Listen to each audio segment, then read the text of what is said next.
हैं कि इस घोर कलयुग के आने पर मनुष्य जब पुण्य कर्म से दूर होकर पाप कर्म में संलिप्त हो जाएगा, सत्य को छोड़कर असत्य का आश्रय ले लेगा और जब निरंतर वह दुराचार में डूबा रहेगा तो कलयुग के इस प्रकार के प्राणियों की सद्गति कैसे होगी। प्राप्ते कलियुगे घोरे नराः पुण्य विवर्जिताः दुराचार रताः सर्वे सत्यवार्ता परांगमुखाः।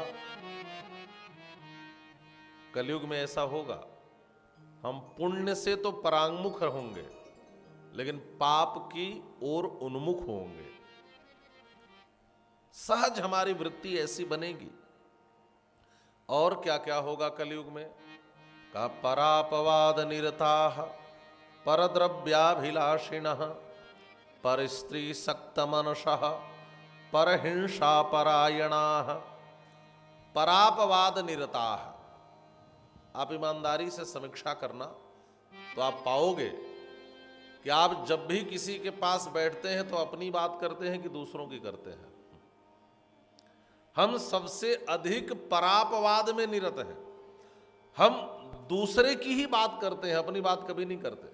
जब भी हमें समय भी मिलता है बातचीत का तो हम केवल दूसरे के दोष, दूसरे की बुराई, दूसरे के पतन, इन्हीं चीजों की ज्यादातर चर्चा करते हैं। और परद्रव्याभिलाषिणः, और कलयुग का दोष क्या है? हमारे पास जो हमारा है वो तो है ही, लेकिन दूसरे का धन भी हमारा कैसे हो जाए, हम इसके लिए ज्यादा सोच रहे हैं। और दोष क्या है?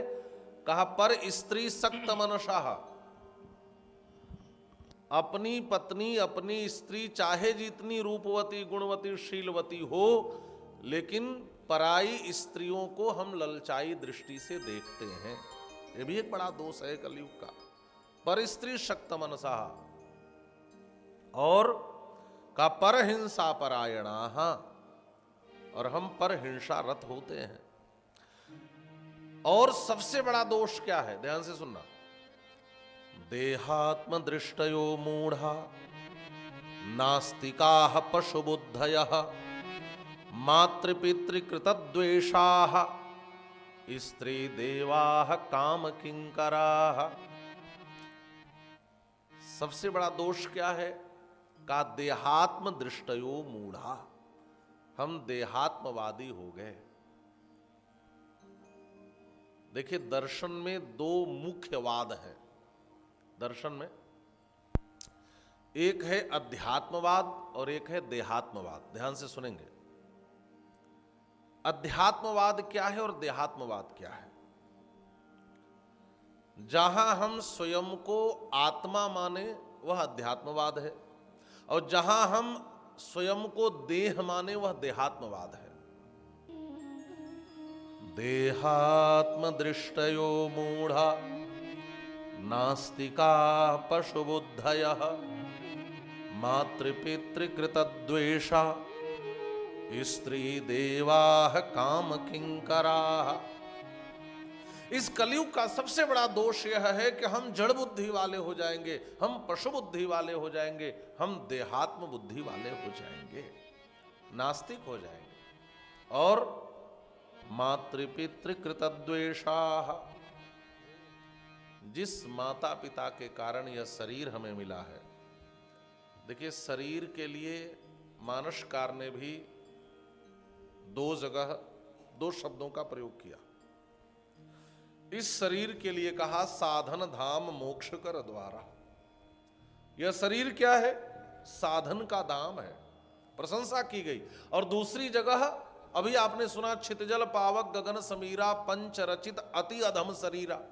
अब शरीर के लिए दोनों शब्द का प्रयोग हुआ। अधम शरीर भी है और यह साधन का धाम है, मोक्ष का द्वार है। तो किसका शरीर अधम शरीर है और किसका शरीर मोक्ष तक ले जाने वाला है? कहा जिसने इस शरीर को पाकर के, इस मानव शरीर को पाकर के यदि मोक्ष पाने का प्रयास नहीं किया तो उसका शरीर अधम शरीर है। और जिसने इस शरीर को पाकर इसका प्रयोग ईश्वर तक पहुंचने के लिए किया, उसी का शरीर साधनों का धाम है, मोक्ष का द्वार है और मंगलमय है महाराज, मंगलमय। निर्णय आपके ही हाथों में है कि अपने शरीर को अधम ही रहने देना चाहते हो कि उत्तम बनाना चाहते हो। और जिस माता पिता के कारण भी यह शरीर हमें मिला, आज समस्या क्या है कि मातृ पितृकृत द्वेषाः, ये भी कलयुग का एक दोष है कि माता पिता के प्रति भी आज के बालक द्वेष बुद्धि रखते हैं। आप विचार करना, हमने एक घटना सुनी थी, आपने भी सुनी होगी। माता पिता की कैसे अवहेलना आज घरों में देखी जाती है। एक बूढ़ी मां थी, बेटा का ब्याह हुआ, पत्नी आ गई, पता है मां को थाली में भोजन न दे, मिट्टी का बर्तन मंगाया, उसी में रोज उसको भोजन देते थे। घटना लंबी है, मैं संक्षेप में सुना रहा हूं। उसे मिट्टी के बर्तन में उसको भोजन देते, किसी प्रकार वह जी रही थी। एक दिन उसकी मृत्यु हो गई और मृत्यु के बाद उसका पार्थिव शरीर शमशान ले जाया जाने लगा, उसके वस्त्र भी जाने लगे, लोग फेंक ही देते हैं। तो जो बेटा था उसने उस बर्तन को भी उठाया, मिट्टी का बर्तन, की मां चली गई तो मिट्टी का बर्तन भी वहीं फेंक देंगे शमशान में। तो जब वो लेकर के जाने लगा तो उसका जो छोटा बेटा था वो दौड़ करके उन बर्तनों को छीन लिया, कहा पापा इसको घर में रहने दो। मम्मी ने कहा बेटा, अरे इस बर्तन को रखकर तू क्या करेगा, दादी तो चली गई। तो उस बालक ने कहा कि जब आप दोनों बूढ़े हो जाओगे तो हम आपको भी इसी में भोजन देंगे।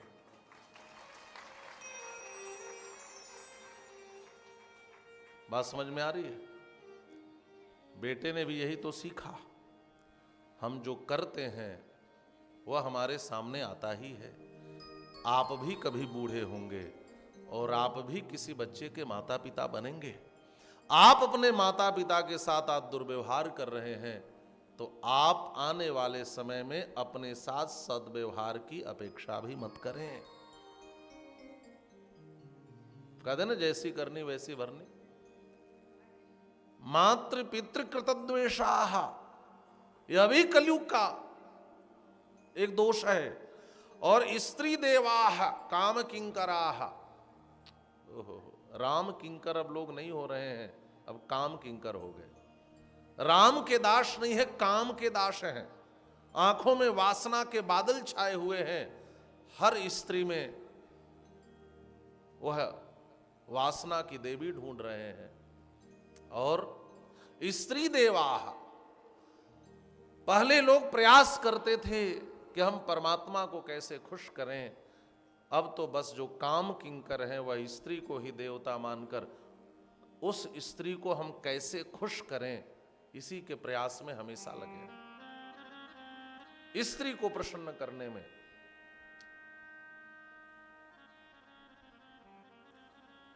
विप्रा लोभ ग्रहग्रस्ता वेद विक्रय जीविनः। अब यहां पर ब्राह्मण क्षत्रिय वैश्य शूद्र चारों वर्णों की बात कही गई। और यह बात भी कही गई कि इस कलयुग का यह दोष यह है कि चारों वर्ण के लोग अपने अपने स्वधर्म से विरत देखे जाएंगे, निज धर्म को छोड़ देंगे। देखिए, विप्र का जीवन त्यागी होता है, लेकिन विप्र लोभी हो जाए, यह स्वधर्म का त्याग है। वेद विक्रय जीविनः, गोस्वामी पाद भी कहते हैं, बेचहि वेद धर्म दुइले ही,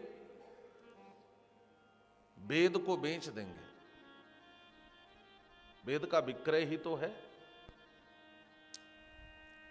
धनार्जनार्थम अभ्यस्तद विद्या मद विमोहिताः, संध्याहीन होंगे, क्षत्रिय स्वधर्म त्यागशील होंगे, आदि आदि।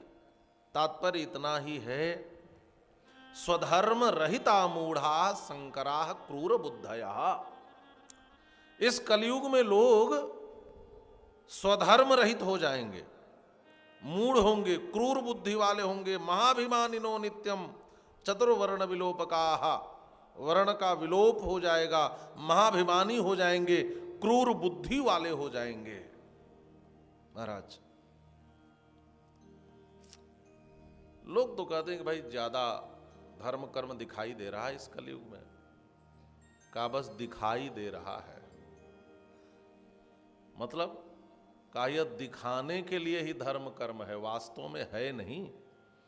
हम जितना धार्मिक होने का दिखावा करते हैं, सच्चे अर्थों में हम धार्मिक हो जाएं तो स्थितियां बदल जाएंगी, लेकिन हम दिखना चाहते हैं, होना तो नहीं चाहते। ये बड़ा पुराना गीत है, पता नहीं किसने लिखा है, लेकिन उसकी कुछ पंक्तियां बड़ी सार्थक है। कौन सी? धर्म भी होगा कर्म भी होगा, धर्म भी होगा कर्म भी होगा, लेकिन शर्म नहीं होगी। बात बात पे मात पिता को बेटा आँख दिखाएगा। बात बात पे मात पिता को बेटा आँख दिखाएगा। धर्म भी होगा कर्म भी होगा, धर्म भी होगा कर्म भी होगा, लेकिन शर्म नहीं होगी। बात बात पे मात पिता को बेटा आँख दिखाएगा। बात बात पे मात पिता को बेटा आँख दिखाएगा। हे जीरे रामचंद्र कह गए सिया से, रामचंद्र कह गए सिया से, ऐसा कलयुग आएगा। हंस चुनेगा दाना धुन का, कौआ मोती खाएगा। हंस चुनेगा दाना धुन का, कौआ मोती खाएगा। धर्म भी होगा कर्म भी होगा, लेकिन शर्म नहीं होगी। ये कलयुग की स्थिति है महाराज। तनया मातृपित्रोश्च भक्तिहीना दुराशया। मातृपितृ भक्ति से हीन पुत्र होंगे, और अविद्या पाठका नित्यम, अविद्या पाठक होंगे। विद्या और अविद्या में अंतर क्या है? विद्या की परिभाषा है सा विद्या या विमुक्तये। विद्या उसे कहते हैं जो मुक्ति दिलाए, लेकिन हम ऐसी विद्या बिल्कुल नहीं पढ़ते जो हमारे मुक्ति में कारण बने। हम तो ऐसी ही विद्या पढ़ रहे हैं जो बंधन में कारक सिद्ध होती है ना। सच्चे अर्थों में विद्या वह है जो हमें मुक्ति दिलाए, मुक्ति न दिलाए और विद्या विद्या नहीं है। एक घटना प्रसिद्ध है, आपने सुनी होगी। कुछ विद्वान समुद्र में एक नाव से यात्रा कर रहे थे। नाव चलाने वाले से जो मैथ का विद्वान था, उसने पूछा कि तुम मैथ पढ़े हो, बताओ a+b का होल स्क्वायर इक्वल टू क्या होता है। उसने कहा बाबूजी मैं कहाँ से अलजबरा मेंसुरेशन ट्रिकोनमेट्री पढ़ूंगा, मैं तो नाव चलाने वाला। तो उस मैथमेटिक्स के विद्वान ने कहा जिसने मैथ नहीं पढ़ा उसका 25% जीवन बेकार है। अब दूसरे फिजिक्स के विद्वान थे, उन्होंने कहा अच्छा एक बात बताओ, कुछ फिजिक्स पढ़े हो? कुछ फिजिक्स पढ़े हो? कहा नहीं नहीं, हम कहाँ से फिजिक्स पढ़ेंगे, हम तो नाव चलाते हैं। अरे बताओ u-v/t किसका सूत्र है? कहा हम कहाँ इतना फिजिक्स पढ़े। कहा जिसने फिजिक्स नहीं पढ़ा उसका 50% जीवन बेकार है। फिर बायोलॉजी के भी विद्वान थे, सब साइंस वाले थे, इसने भी पूछा हीमोग्लोबिन का सूत्र बताओ। कहा बाबूजी मैं तो नाव चलाने वाला, मुझे कहां पता, मैं कहां से बायोलॉजी पढ़ूंगा। कहा जिसने बायोलॉजी नहीं पढ़ी उसका तो 75% जीवन बेकार है। और इन विद्वानों की बातों में उलझा रहा, इन प्रोफेसरों की बातों में, तब तक एक तेज तूफान दिखाई दिया समंदर में। उसने हड़बड़ा कर पूछा आप लोगों में से किसी को तैरने आता है? सबने कहा तैरने तो हमें नहीं आता। तो नाव चलाने वाले ने कहा आप लोगों का तो 100% जीवन बेकार है। उस तूफान में उलझ गए, अकेले वही तैर कर निकला, सारे डूब गए।